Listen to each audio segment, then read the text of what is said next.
In this paragraph, we're going to look at the way India copes with climate change and the energy transition. So we are going to look at the climates that do exist in India, how energy is being produced and what the effects of this production are, smog, and how India wants to reduce the emission of greenhouse gases. First of all, we're going to look at the climates in India, and on this map you can see that there are several. India has 6 different types of climates, and they're all visible on the map. And as you can see, in the north you do have the desert climate, and then you find the tropical climate on the region just below the Himalaya. Of course, we do have the mountain climates, which are cold eventually, there's snow, etc. You can find them in the Himalaya as well. A temperate or moderate climate, which is comparable to the climate in the Netherlands. There is a monsoon climate, which is something different. I'm going to explain that on the next slide.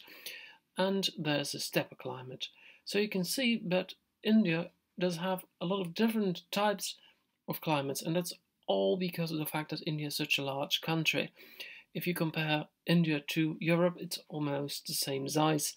And when you're going to look at Europe, you will notice that there are that kind of climates as well. Not all of them, the tropical climate is not to be found in Europe, but the other ones are. So you can see that it has to do a lot with the size of the country. As I just told you, India does have a monsoon climate. And what is that? Well, during the summer in India, a lot of rain is going to be collected by the Himalaya. And there's a reason for that. The wind drives the moist air into India, and that collides with the Himalaya. It can't pass the Himalaya. And this causes a lot of rainfall in the north. And the water is being transported by the rivers to the Bay of Bengal in the southeast. Well, if you compare India to the Netherlands, there are locations to be found in the northeast where about 13 meters of water falls a year, and that is an enormous amount of water. In the Netherlands, last year it was only 1 meter, so compare that and you will know that, well, there must be a lot of rain during that summer period. This is called the monsoon. It's nothing else than regentijd in Dutch. So what happens, and then you have to look at the graph on the left, how do you know whether it is a monsoon climate or not? Well, it all depends on the amount of rain that falls. You can see on this graph that on the left you have to look at the amount of rains that falls per year. So the annual rainfall. And on the bottom you can see the amount of rain that falls in the month with the less amount of rain that falls. Then you're going to look at drought. When there is no rain at all in the month without rain, of course, in the one that is the drought, you see that it is a monsoon climate when the amount of rain that falls annually is about 2.5 meters a year. But this line changes, it alters when the amount of rain during the driest month changes.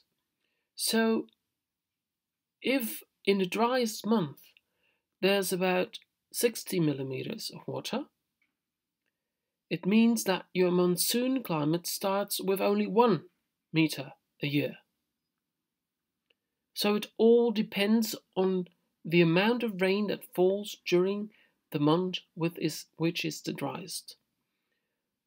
If there's more rain in the driest month than 60 millimeters, it's not a monsoon climate anymore, but it is just a tropical climate with rain annually every month. So it's important to look at the amount of water that falls during a certain period in time and the amount of rain that falls a year. So remember this graph because it gives you an indication of what happens. On this map you can see that the water from the Indian Ocean, which comes during the monsoon direction of India, can't escape. On the northwest, you can see that the Himalaya actually bows in the southwards direction. That means that the rain can't go over it. It can't cross the Himalaya. So it means that all the water is actually captured in that area. And of course, the most important rivers of India are there, and they all flow in the direction of the Gulf of Bengal on the southeast, as I just told you. And they're actually heading to the Gulf of Bengal through Bangladesh. And Bangladesh is one of the wettest countries in the world. On the right, you can see that there are a sort of periods in time which do have the monsoon. And if you see the red lines on this, you can see where the monsoon is at a certain period in time. It's on the south near Tamil Nadu in the beginning of June, and somewhere in July it's heading up for the north. So you can see that it depends on the period in time and the location where that monsoon is. Well, this is all about monsoon. It's difficult, but it's important for you to recognize the maps. So try to watch them and try to understand what happens. If you don't understand, please ask me. Then, the energy sources of India. Most of the time, electricity in India is produced out of coal. But India does have a lot of high-tech industry, and that kind of industry does not use the coal as a source, but they are using electricity. So that means that that coal is needed to produce the energy that the high-tech industry uses. There's one result, a lot of pollution. But India's changing. Clean energy sources emerge as well, like solar energy. So the amount of pollution due to high-tech industry is actually decreasing. But what are the implications of coal use? Well, of course, the emission of carbon gases, sulfur dioxide, for example, and it causes a lot of acid rain, which influences rock, which destroys certain kinds of rock which do contain, for example, minerals, and the rock can crumble, for example.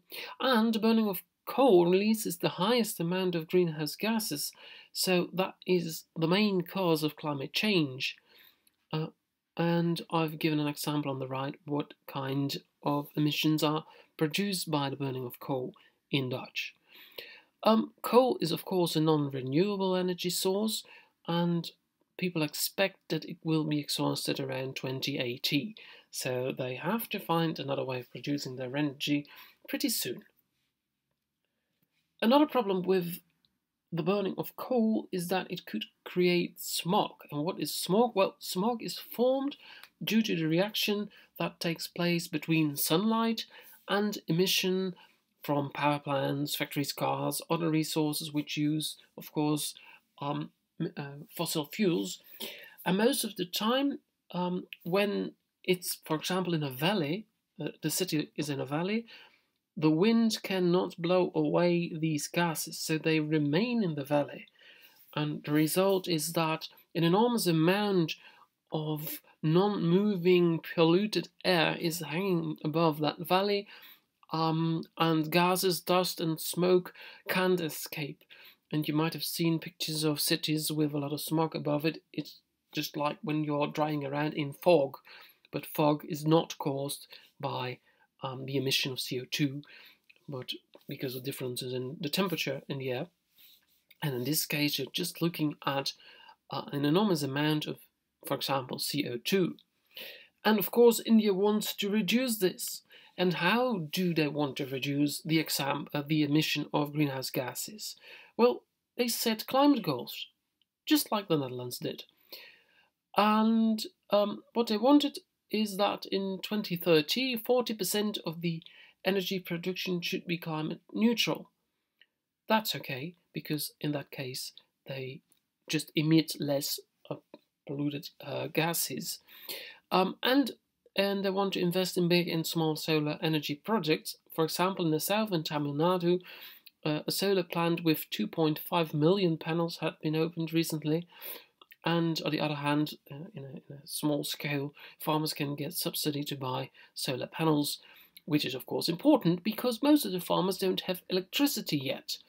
So if they want to get energy, they have to burn things, and that's not good for the environment. So if they are able to use electricity from solar panels, well, this helps, of course, the reduce of the amount of pollution a lot. So that could change the way India actually helps with creating a problem on our planet.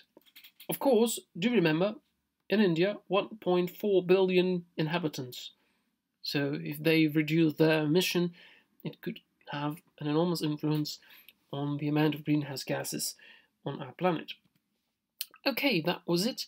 I hope that I could give you an idea of how climates are to be found, where they are to be found in India, how energy is produced in India, what the effects are, what smog is, and how India wants to reduce the emission of greenhouse gases.